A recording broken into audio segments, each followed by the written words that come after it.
अब एक बड़ा व्यंग की बात है मेरे दिमाग में आई। किसी ने पूछा था, किसी ने कहा था महाराज भगवान जी के पास ऐसा कोई टेक्निकल मामला नहीं है जैसे वो भगवान जी मैसेज कर दिया करें कि आदमी तैयार हो जाया करें, भगवान जी कोई वारंट भेज दिया करें कि आपको तैयार रहना, अलर्ट मोड पे आ जाए आदमी। तो मैंने कहा कि ऐसा नहीं है, वारंट तो भेजते हैं, भगवान की टेक्नोलॉजी तो बहुत पुरानी है, वारंट तो भेजते हैं लेकिन ये आदमी ध्यान नहीं देता। तो वारंट आया, हाँ सुन लीजिए औरैया वालों, पहला वारंट आया कब?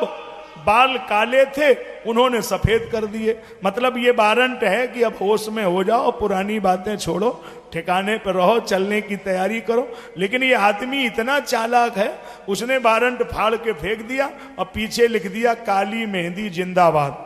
हद हो गई साहब इस आदमी की। अरे जब भगवान ने सफेद किए तो तुम काले क्यों कर रहे जबरदस्ती? अरे कोई उनके पास पेंट कम था क्या? उनका इशारा है कि चलने की तैयारी करो, तुम जबरदस्ती फिर काले कर रहे। भगवान ने कहा ये आदमी ठीक नहीं, हम जब सफेद कर रहे हैं तो काले क्यों कर रहा?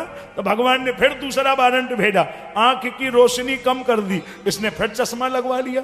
भगवान बोले देखो फिर गड़बड़ कर रहा। फिर भगवान ने कान से सुनाई कम कर दिया, उसने मशीन लगवा ली। फिर अंत में भगवान ने अपने आदमी भेजे कि पकड़ के ले आओ, ये ऐसे नहीं मानेगा।